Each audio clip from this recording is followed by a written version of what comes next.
seringkali kita tidak tahu bahwa kita sedang salah.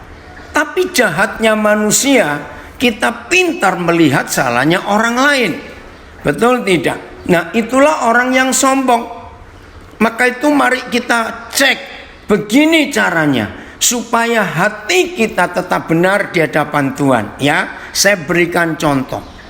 Dalam seminggu, misalnya, dalam seminggu kita bisa melihat ada 4 saudara kita berbuat salah. Saya ulangi, dalam 1 minggu ternyata ya kita nggak cari-cari sih, ya wajar itu, kita nggak cari-cari. Ternyata dalam seminggu ini kita menemukan ada 4 saudara kita yang berbuat salah. Nah, perhatikan itu. Sebelum kita membicarakan salah mereka berempat, ya ini konsep penting.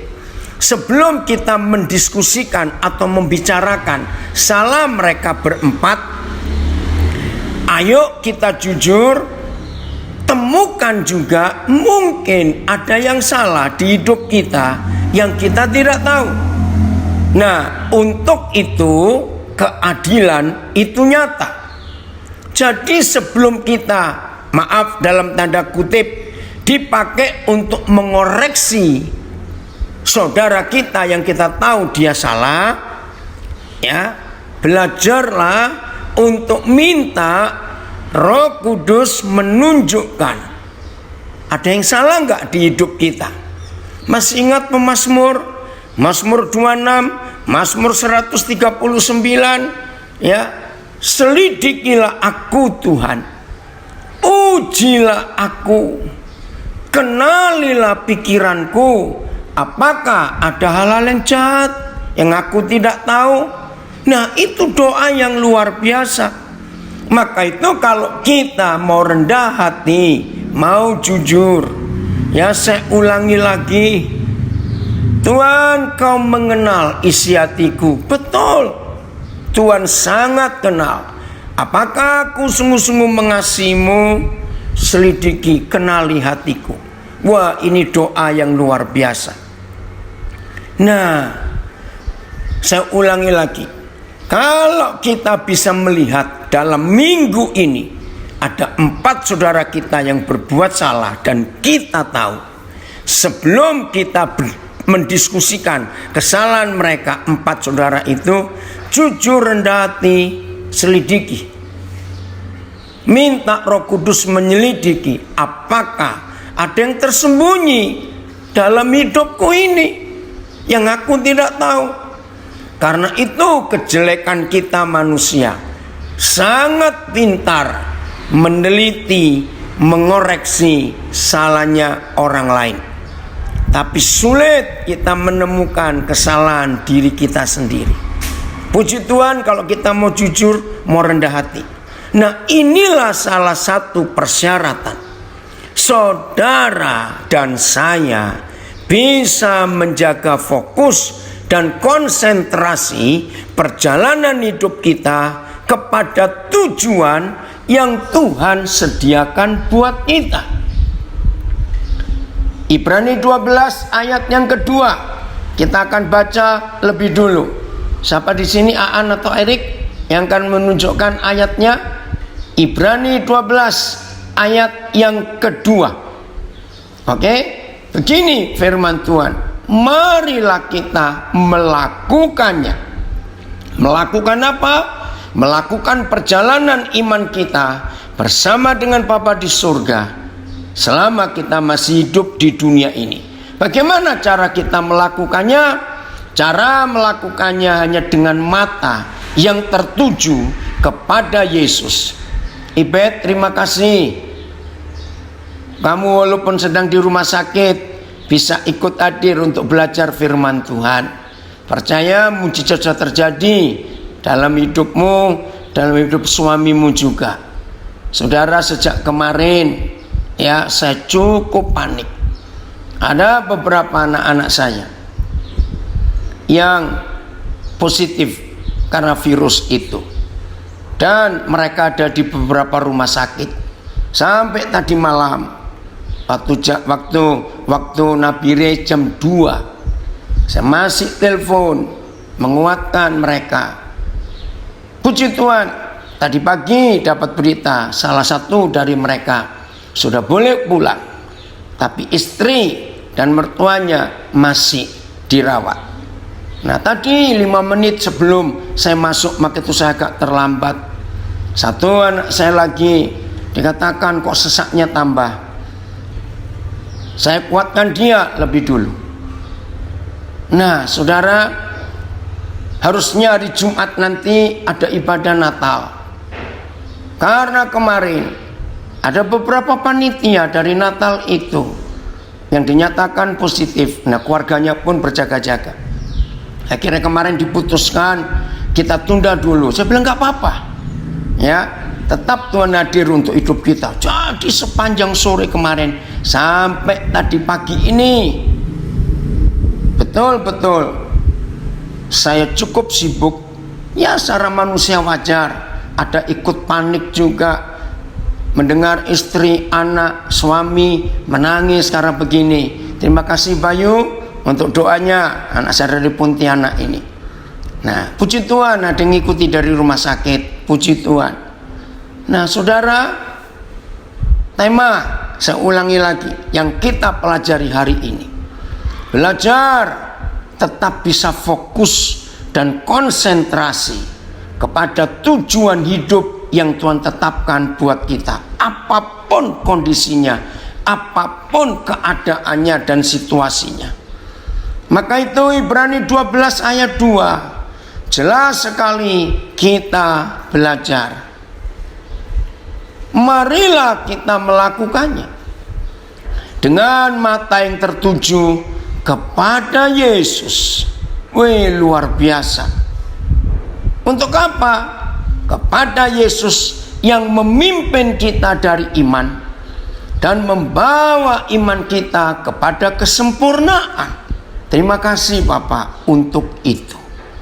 Saudara, saya percaya semua kita, ya, semua kita pasti sering dapat gangguan untuk tetap fokus atau konsentrasi kepada tujuan. Betul?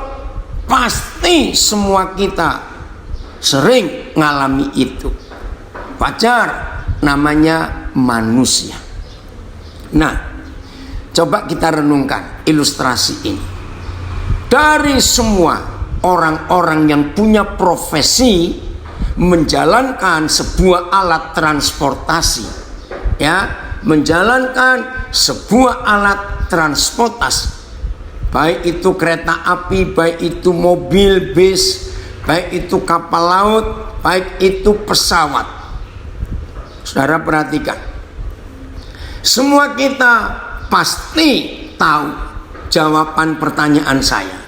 Dari semua profesi itu, mana yang perlu sangat memiliki konsentrasi yang kuat dan akurat antara supir, antara masinis, ya, antara nakoda dan pilot. Betul? Mana yang perlu konsentrasi paling kuat? Ya, kita jawab pilot. Ya, bukan berarti yang sopir bis, sopir mobil, yang masinis, nakoda kapal enggak konsentrasi, tidak. Tapi yang saya mau katakan yang lebih harus fokus, yaitu pesawat. Nah, untuk itu marilah kita semuanya belajar kepada pilot, dan ayo kita belajar hari ini jadi pilot. Bukan pura-pura loh, konsentrasi. Maka itu tes pilot itu berat, dan setiap sekian waktu secara berkala pilot terus dites kejiwaannya karena konsentrasinya dituntut penuh. Betul Oji? Ya, pilot konsentrasinya penuh karena terbang. Nah, saudara, dalam hidup ini pasti gangguan untuk tetap fokus dan konsentrasi itu luar biasa. Berapa tahun yang lalu ya di New York ya ada pesawat mau baru take off kalau nggak salah. Tiba-tiba mesin pesawat mereka kemasukan burung yang terbakar. Nah maka itu pilotnya itu dapat penghargaan, namanya kalau nggak salah Steinberger atau siapa saya lupa. Nah dalam keadaan panik karena New York itu padat perumahannya, satu-satunya lokasi yang aman untuk mendaratkan pilot ini di sungai. Ya di New York itu ada sungai besar, saya lupa apa namanya, dan itu musim dingin karena bulan Januari. Sungai pun sedang beku. Wah, pilot ini jadi terkenal, dapat penghargaan baik dari pemerintah Amerika, baik dari asosiasi pilot, baik dari perusahaan pesawat yang dia terbangkan. Hebat sekali. Schulenberger kalau nggak salah namanya ya, kalau ada yang ingat tolong saya. Saudara, pesawatnya bisa landing di atas sungai. Bayangkan dengan penumpang yang cukup penuh, akhirnya satu persatu bisa selamat. Waktu lihat di TV bagaimana mereka mengeluarkan penumpang di tengah sungai yang beku itu, hebat. Tidak ada satupun korban. Maka itu pilot ini dapat penghargaan yang luar biasa. Saudara, mempertahankan fokus. Terima kasih Calgary hadir, puji Tuhan, kita belajar. Tadi saya lihat juga Calgary suara yang lain hadir. Maka itu kita harus belajar dari waktu ke waktu, dari hari ke hari, untuk menggenapi Ibrani 12 ayat 2. Marilah kita melakukannya dengan mata yang tertuju kepada Yesus. Konsentrasi kita, fokus kita. Nah, kembali dengan COVID-19 ya, dengan COVID-19 terus terang konsentrasi kita bisa terganggu. Wajar tidak? Konsentrasi kita bisa terganggu. Tadi pagi seorang anak yang papanya dinyatakan positif, dia nangis. Wajar dia takut. Saya kuatkan dia. Sudah banyak yang Tuhan sembuhkan, bahkan lebih parah dari papamu. Saya ajari dia, sekarang fokusmu bukan kepada virus itu yang ada dalam tubuh papamu. Ayo fokusnya, saya kuatkan dia, dia terhibur. Ini sudah menjelang masuk tahun baru. Saya bilang pada anak itu, percaya nggak untuk tahun 2021 keluargamu, papa, mama, kamu, adikmu, siapa dalam keluarga besarmu, Tuhan akan bawa. Tuhan izinkan ini terjadi supaya kalian belajar sesuatu yang luar biasa untuk hidup kalian. Terhibur anak ini. Jadi fokusnya diarahkan kepada apa rencana Tuhan yang di depan untuk tahun 2021, bukan kepada sakit itu. Nah, ini yang perlu kita buat. Maka itu ketika seorang pilot ini tiba-tiba dalam bahaya pesawatnya, dituntut konsentrasi yang penuh. Nah, seorang pilot dalam keadaan bahaya, apalagi terbang di New York waktu itu, saudara, konsentrasinya harus bercabang. Pertama, ini penumpang duluan dipikirin. Kedua, bagaimana mesin yang sudah terbakar ini, yang lain masih hidup, bagaimana menjalankan semua. Bayangkan ya, di kokpit itu ada berapa ratus tombol. Itu kalau nggak konsentrasi penuh bisa salah tekan tombol, malah berantakan. Yang ketiga, pilot ini harus mikir, ini dilandingkan di mana? Nggak mungkin balik ke bandara karena pesawat bagi New York ada 2 airport besar, LaGuardia dengan JFK. Nggak mungkin balik. Maka itu pilot ini luar biasa. Waktu saya mempelajari itu, hebat konsentrasi pilot ini. Akhirnya mereka bisa mendarat pesawatnya selamat semuanya. Ya, coba cari Sullenberger, kalau nggak salah itu nama pilotnya. Ya, bulan Januari, musim dingin di Amerika. Nah, itu yang kita mau pelajari. Ada banyak hal yang Tuhan ingin kita tetap konsentrasi kepada panggilan dan tujuan hidup kita. Kita tidak boleh terpengaruh oleh situasi yang ada di sekitar kita. Jelas ya? Nah, terus bagaimana caranya? Nah, ada berapa hal yang kita bisa pelajari untuk tetap konsentrasi. Yang pertama, mata kita. Karena fokus dan konsentrasi memerlukan mata kita. Termasuk, saya nggak tahu anak saya tunanetra, Adik Gunawan ikut gabung atau tidak. Luar biasa, dia tunanetra, tapi sekarang dia jadi pengajar hebat. Hari-hari terakhir saya dengar Adik Gunawan, anak saya tunanetra ini mulai didatangi, dipanggil untuk mengajar beberapa CEO dari perusahaan bank maupun swasta yang mereka mengalami gangguan penglihatan. Nah, itu stres, saudara, karena bukan tunanetra sejak lahir, tapi tunanetra di hari-hari ini tiba-tiba saja, entah karena penyakit ini. Ya, saya enggak diskusi tentang jenis penyakitnya, tapi beberapa CEO dari perusahaan ini stres karena penglihatannya menurun sampai 90 sekian persen, mulai hilang.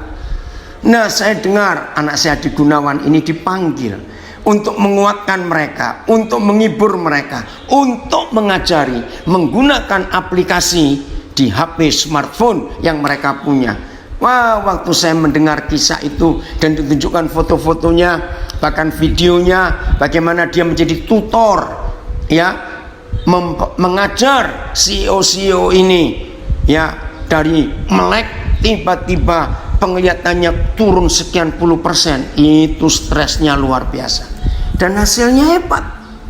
Mereka memuji-muji Adik Gunawan ini karena bisa. Nah, saudara bisa cari di Google, ya, Adik Gunawan Institute. Nah, tapi ada dua Adik Gunawannya di situ. Yang satu yang bagian hipnoterapi, nah bukan yang itu. Tapi Adik Gunawan Institute dari Malang, ya. Saya lupa ini membedakannya bagaimana di Google. Ya, Adik Gunawan Institute. Saudara akan dengar kesaksian. Di situ banyak video-video dia.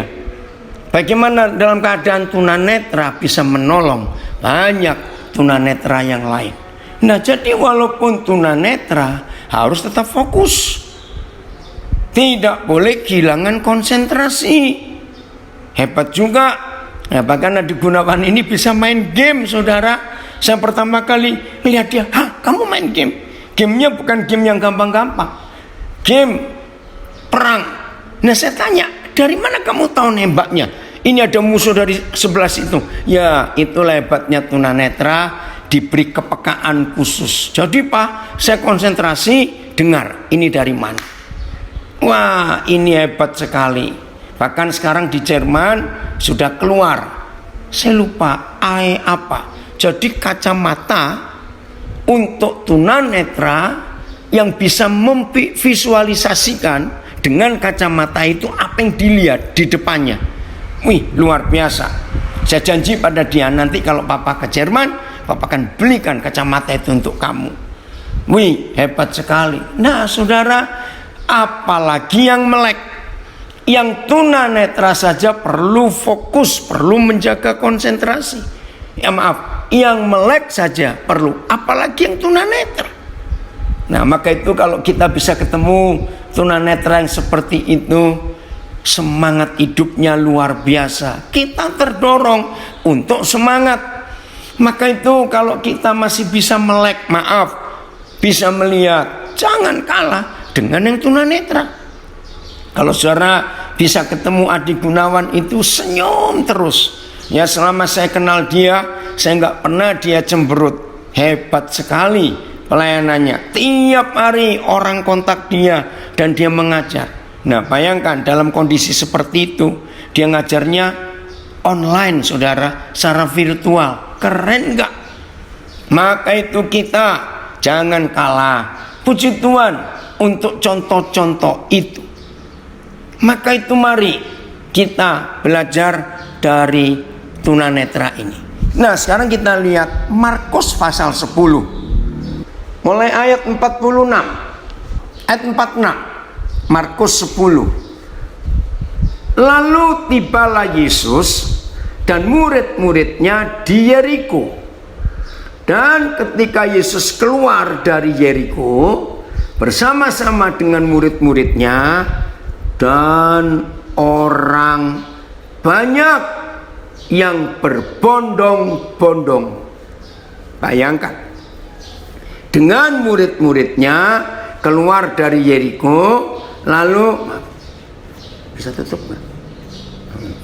Maaf ya. Dan orang banyak yang berbondong-bondong. Jadi nggak tahu jumlahnya berapa banyak. Wih, pasti banyak, karena Tuhan Yesus diikuti oleh banyak orang. Walaupun sebagian besar mereka motivasi ikut Yesus kan salah, nggak apa-apa. Yang penting jumlahnya ini loh kita harus tahu. Ada seorang pengemis yang buta bernama Bartimeus, anak Timeus. Bar itu bahasa Ibrani, kalau bahasa Arabnya bin, jadi anaknya. Maka itu ditulis Bartimeus anak Timeus, Bar. Jadi kalau bahasa Arabnya yang bernama bin, Timeus. Bapaknya namanya Timeus. Duduk di pinggir jalan. Coba kita bayangkan, ya, orang buta duduk di pinggir jalan, terus dengar suara rame, suara ribut, suara orang banyak. Bisa bayangkan ya. Nah, tunanetra itu kan matanya ada di telinganya. Nah, saya bayangkan Bartimeus ini konsentrasi penuh. Ini rombongan siapa? Karena dia duduk di pinggir jalan, boleh katakan tiap hari, maka dia sudah hafal. Kalau tentara Romawi yang lewat rombongannya, suara apa yang dia tandai? Kalau ahli-ahli Taurat yang lewat, orang Farisi, gerombolannya, rombongannya, Bartimeus bisa menandai apa? Kalau para pemungut cukai yang lewat, dia bisa menandai. Nah, kali ini dia agak bingung, siapa yang lewat? Berbondong-bondong orang lewat. Nah, dia konsentrasi. Lihat ayat 47. Tolong kami Roh Kudus untuk konsentrasi kami tidak terganggu dalam nama Yesus. Yang pertama tadi kita belajar fokus konsentrasi mulai dengan mata kita. Apa yang kita lihat, saudara, itu bisa mempengaruhi kita. Saya ulangi, apa yang kita lihat bisa mempengaruhi kita. Kemarin sore ketika kami berunding, panitia Natal ngajak saya berunding, ya saya bilang nggak apa-apa, ditunda dulu Natal sampai semuanya aman. Ya tapi, nah bagian tim ini, tim itu sudah siap semua, tim dekorasi, pokoknya mau dibuat meriah acara Natal hari Jumat nanti. Saya bilang nggak apa-apa, sudah latihan bagus, kita tunda, nggak tahu sampai kapan. Jadi saya kuatkan mereka. Nah, terus saya bilang yang penting hati kita tetap memuliakan Tuhan. Oke ya. Nah, itu fokusnya, itu konsentrasinya. Tapi sekarang ini yang kedua, bagaimana kita tetap fokus setelah mata kita jaga baik-baik, jangan melihat yang salah. Sekarang yang kedua, fokus konsentrasi kita akan tujuan hidup bisa terganggu ketika kita mendengar hal yang salah, atau kita mendengar hal yang benar tetapi respon atau reaksi kita itu salah, maka yang benar pun jadi salah di hidup kita. Betul tidak? Maka itu lihat ayat 47. Si Bartimius, anak Timius, si buta ini, ketika didengarnya, jadi pakai telinga karena dia tunanetra. Begitu pula saudara dan saya, ketika kita mendengar sesuatu, ya, kita nggak bisa mempengaruhi orang yang memperdengarkan sesuatu kepada kita. Itu hak mereka.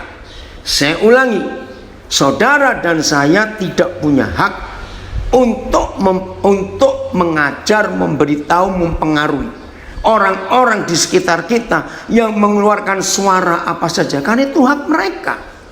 Ya, kalau kita bisa memperingatkan, ya memperingatkanlah. Tapi kan kita nggak punya hak.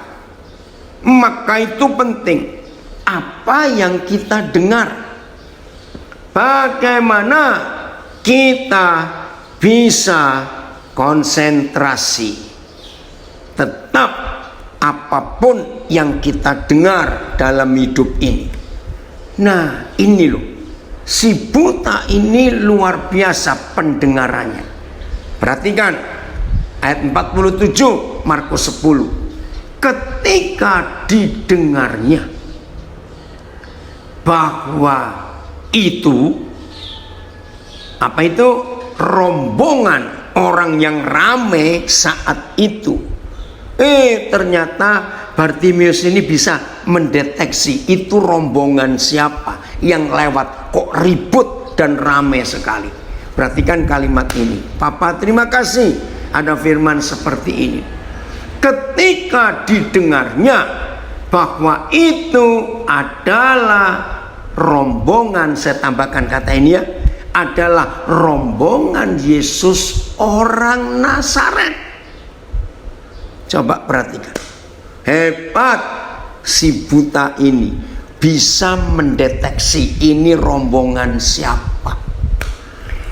Saudara yang dikasihi Tuhan, tolong, kalau saudara sedang menangani, menghibur, menguatkan saudara-saudara kalian yang dinyatakan positif karena virus ini, firman ini penting.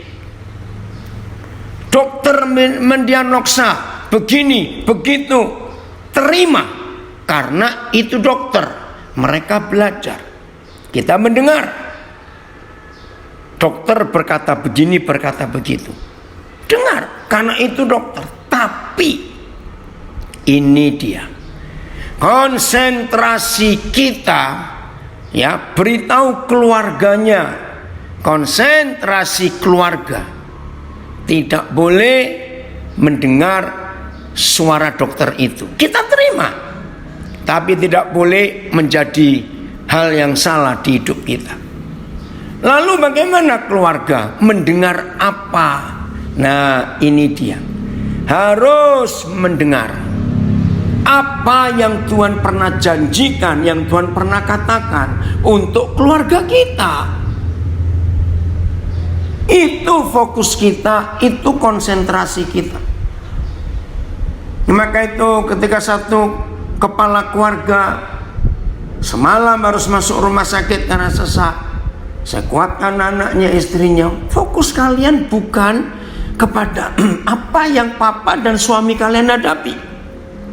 Ingat, pasti kalau Tuhan izinkan, asal kita bisa menerima dengan hati yang lega, hati yang tulus, bahwa ini adalah persiapan besar untuk kita menghadapi 2021. Itu konsentrasi kita. Apa respon dan reaksi si buta ini ketika didengarnya bahwa yang ribut-ribut itu rombongan Yesus orang Nazaret? Ada reaksi, ada tindakan. Wih, ini luar biasa. Mulailah ia berseru. Kenapa Markus menulis jelas berseru? Ya pasti suara dia yang seorang nggak akan kedengaran kepada pribadi yang dia tunggu lama sekali, yaitu Tuhan Yesus yang dia tunggu. Maka itu Bartimeus berseru supaya Yesus dengar di tengah bisingnya suara-suara itu. Tuhan, ampuni kami, ampuni kami. Tidak sedikit di antara kami masih kalah terhadap suara-suara yang ada di sekitar kami, sehingga suara Tuhan itu tertutup oleh suara-suara yang mengkhawatirkan dan menakutkan kami. Tapi sekarang kami mengambil keputusan, belajar dari saudara kami yang buta ini, Bartimeus, untuk konsentrasi kami, fokus kami tetap kepada Tuhan Yesus. Tolong kami Tuhan, ampuni kalau masih ada di antara kami masih mau dibodohi dan ditipu oleh iblis. Suara-suara mereka memenuhi pikiran kami, suara-suara si penipu dan suara-suara bapaknya si pembohong, si pendusta itu menguasai pikiran kami. Hari ini kami bertobat. Kami tidak mau dibodohi lagi oleh suara-suara itu.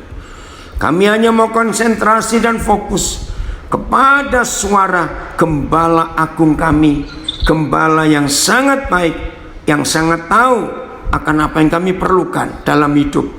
Kami bertobat Tuhan, dan kami mengambil keputusan untuk kami konsentrasi penuh kepada suara Gembala Agung kami. Suara yang lembut, suara yang manis, tapi tegas, menguatkan dan menghibur kami kalau kami dengar suara Gembala kami. Terima kasih dalam nama Yesus. Saudara, saya doa dengan serius untuk setiap saudara yang hari-hari ini masih dibodohi oleh apa yang dilihat, walaupun itu benar, tapi yang saudara lihat itu menakutkan.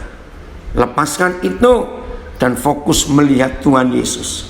Yang kedua, kalau masih ada di antara kita yang hari-hari ini terganggu konsentrasi kita karena kita mendengar suara, dokter bilang begini, teman bilang begitu, tetangga bilang begitu. Aduh, hari ini bertobat.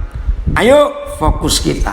Kita kembali ke ayat 47. Ketika didengarnya bahwa itu adalah rombongan Yesus orang Nazaret, mulailah Bartimeus berseru, Yesus anak Daud, kasihanilah aku. Saudara, mari kita perhatikan ya perbedaan. Saya dulu juga tidak terlalu memperhatikan seruan Bartimeus ini. Ada perbedaan dengan apa yang dia ketahui. Saya ulangi, seruan Bartimeus ini memanggil Tuhan itu beda dengan apa yang dia ketahui. Coba lihat masih ayat 47. Ini penting saudara. Sampaikan kepada semua saudara-saudara kita yang hari-hari ini gak bisa konsentrasi karena ekonomi berat, keuangan makin menipis, ada yang sakit. Hari ini kita belajar tetap fokus dan konsentrasi. Ketika didengarnya bahwa itu adalah rombongan Yesus orang Nazaret, jelas. Dan memang pada masa itu seluruh Yerusalem, Bethlehem, Yudea, pokoknya Israel tahu Yesus itu orang Nazaret. Karena waktu dia lahir baru umur berapa saat Herodes jahat, dan Tuhan bilang kepada Yusuf, kamu ngungsi ke Mesir. Karena raja itu nggak suka dengan bayi ini, Yesus ini. Berangkatlah mereka ke Mesir. Berapa tahun kemudian nggak ditulis. Datang kembali firman Yahweh Tuhan, baliklah kamu, karena raja itu sudah mati. Nah, karena Yusuf itu memang tinggal di Nazaret, walaupun dia asalnya orang Bethlehem yang tidak lain adalah keturunan Daud. Jadi balik dari Mesir, mereka bertiga tidak ke Bethlehem karena mata pencariannya, hidupnya bukan di Bethlehem tapi di Nazaret. Jadi 99,sekian% orang-orang Yahudi masa itu tidak tahu, bukan lupa, kalau Yesus itu ternyata berasal dari Bethlehem, bukan dari Nazaret. Tapi karena balik dari Mesir sudah remaja, maka orang taunya Yesus orang Nazaret. Artinya kisah ini. Nah, wajar kalau Bartimius berseru, bahwa itu adalah Yesus orang Nazaret. Memang begitu dikenalnya. Tapi seruannya loh saudara, itu yang kita harus belajar. Nah, maka itu si buta ini mata jasmaninya tidak melihat, tapi ternyata mata hatinya itu luar biasa.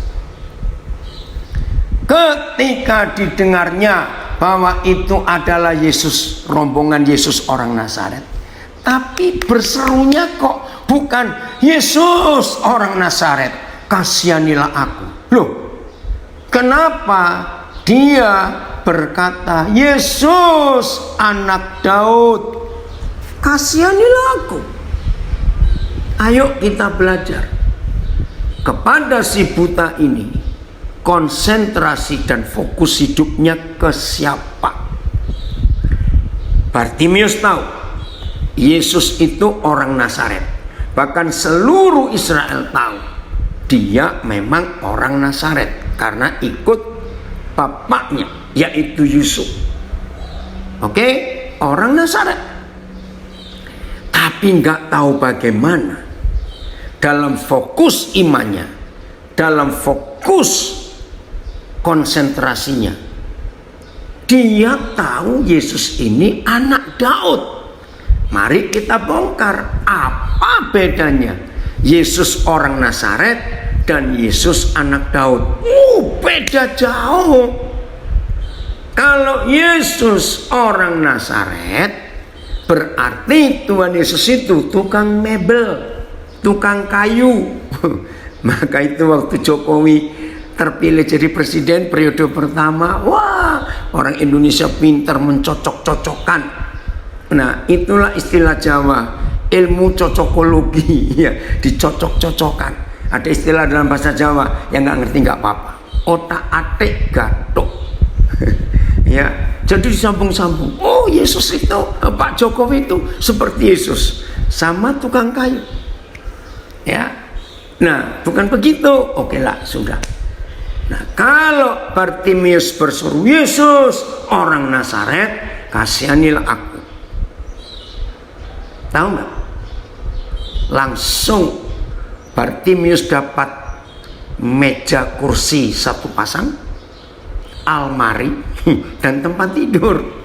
Karena yang dipanggil Yesus orang Nazaret yang adalah tukang kayu. Lalu kalau dia memanggil Yesus anak Daud, Apin, apa kabar? Selama papa nggak dengar kamu, Apin. Terima kasih kamu gabung. Tapi kalau yang dipanggil Yesus anak Daud, saudara, beda jauh. Apa itu anak Daud? Berarti keturunan raja.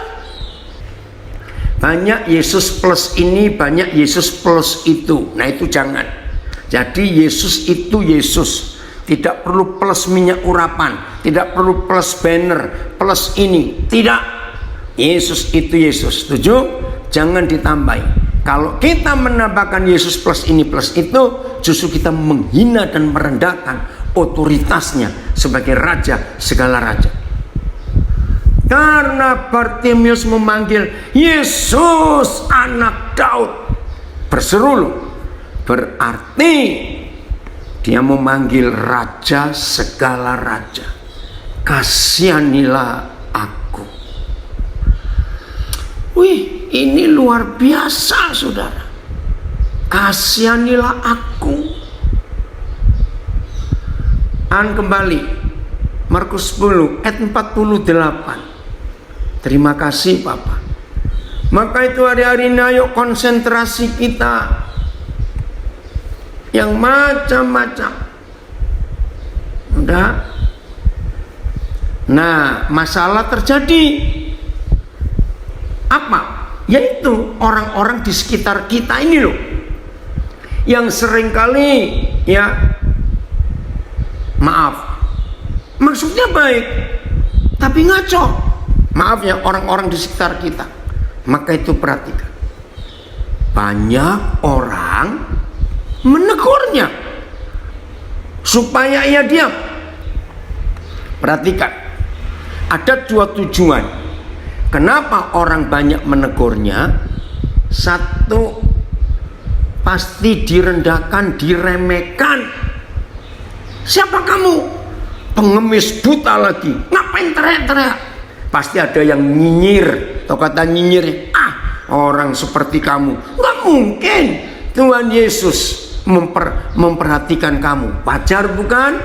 Sudah pengemis, buta lagi, teriak-teriak lagi.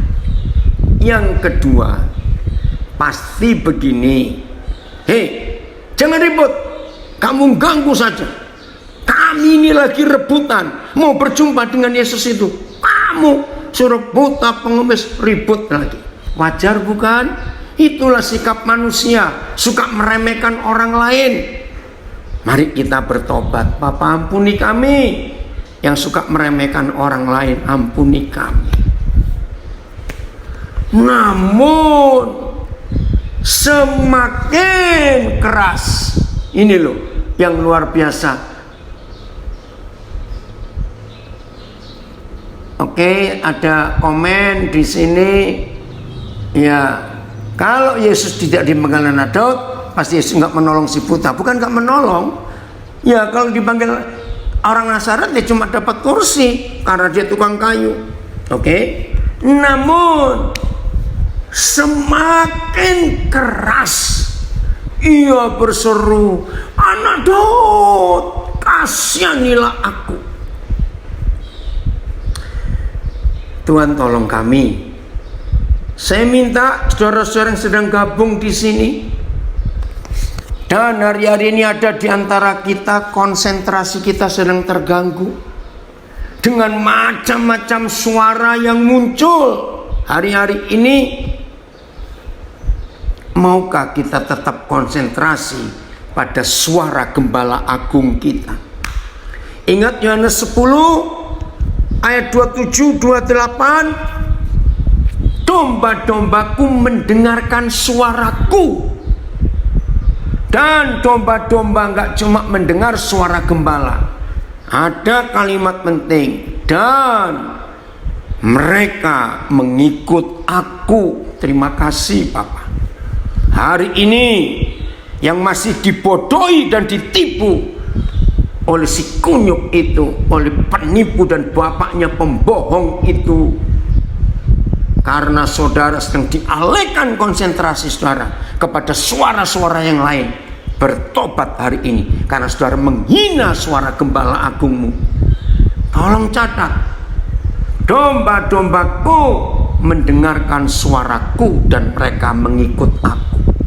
Di masa-masa yang begitu sulit, tentang ekonomi sulit, virus ini makin kurang ajar, saudara dan saya harus tetap fokus, harus tetap konsentrasi kepada suara Gembala. Terima kasih An. Domba-dombaku mendengarkan suaraku. Oh, kok hilang lagi An?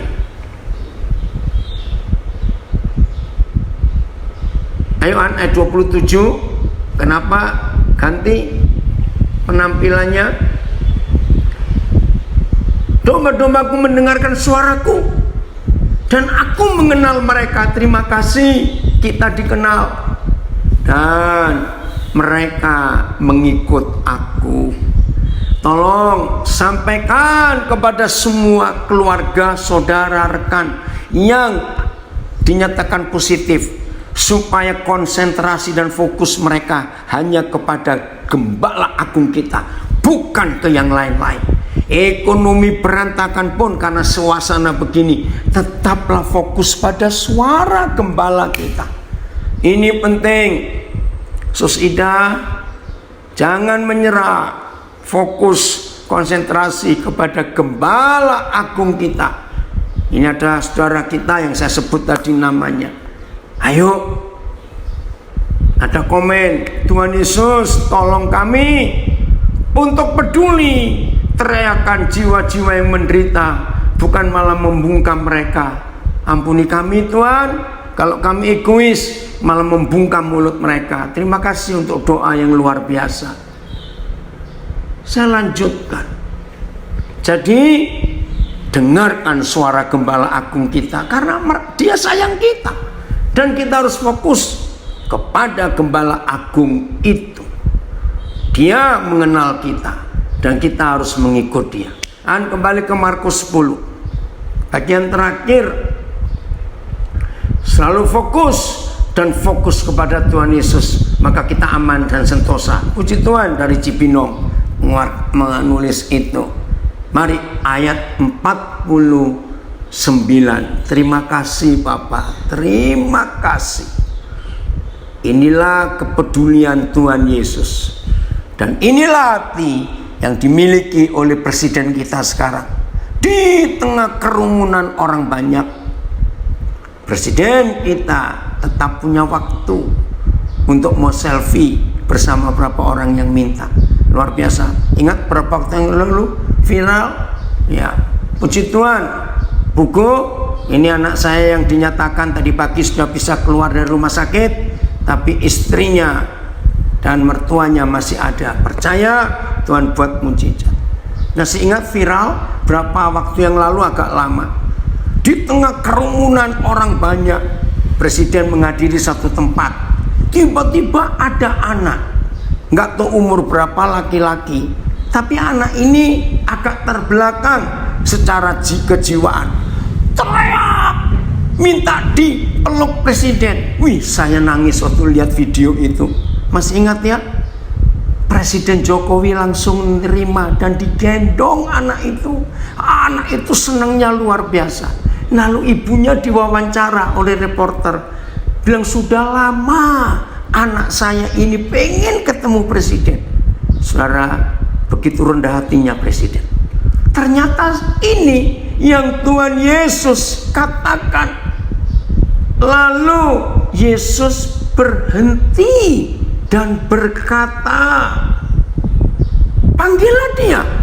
Wih, saudara, betapa malunya orang-orang yang membentak tadi. Hei, diam kamu, pengemis buta, ribut lagi. Ternyata Tuhan Yesus mendengarkan seruannya. Seringkali fokus kita dikacaukan iblis dengan berita-berita yang tidak penting. Betul. Panggillah dia. Mau nggak mau, mereka memanggil orang buta itu. Nah, nggak disebut namanya, orang buta itu tetap meremehkan dan berkata kepadanya, saudara, laki sekali yang sedang terganggu pikirannya dengan suara-suara macam-macam, bertobat hari ini.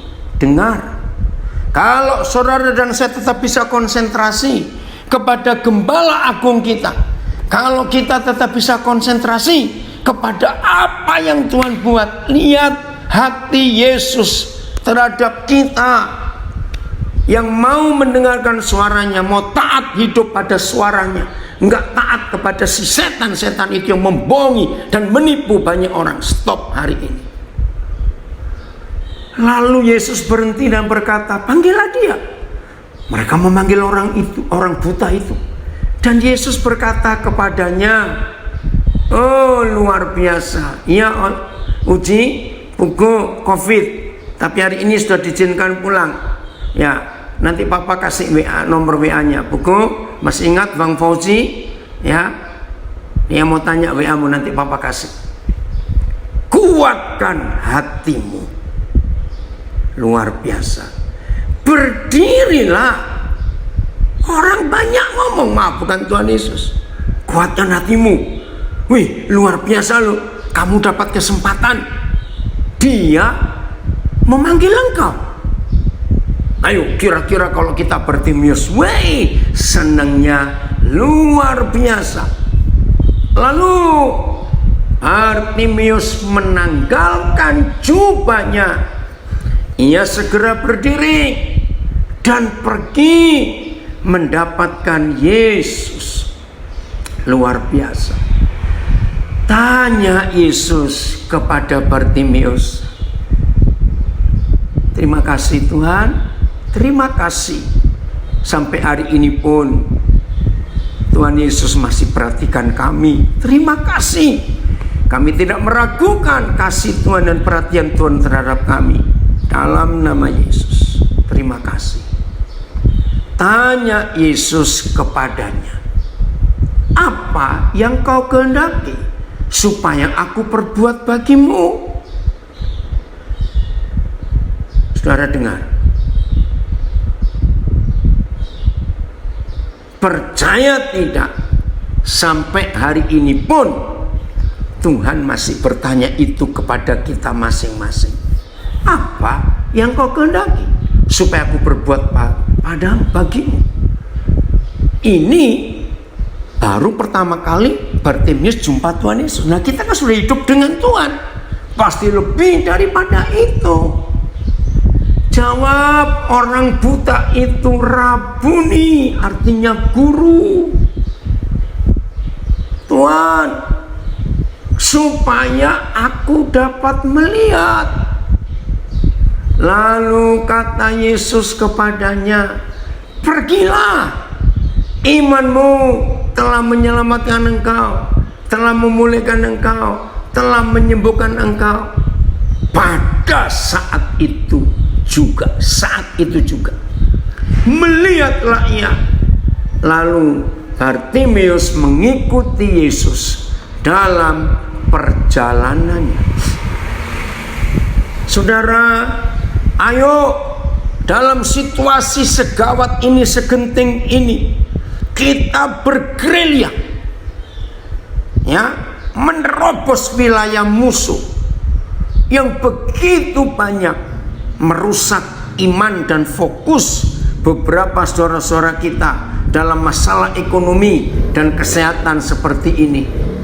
Ayo kita fokus. Serius saudara, serius. Ini dia. Saudara, penting sekali kita fokus.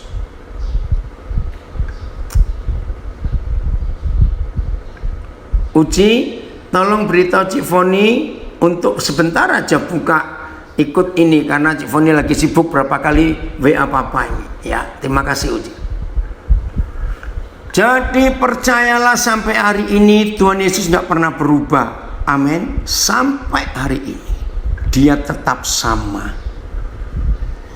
Kalau saudara dan saya tidak kehilangan fokus, kalau saudara dan saya tetap memandang kepada Yesus yang memulai memimpin kita dalam iman dan menuntun memimpin iman kita sampai kepada kesempurnaan, maka hasilnya akan luar biasa. Serius saudara. Terima kasih Papa. Jadi belajarlah untuk fokus. Ada yang komen di Facebook, luar biasa Tuhan Yesus, kasih sayangnya, belas kasihnya, kemurahannya. Patut kami bangga akan Engkau Tuhan Yesus. Amin. Patut kita bangga.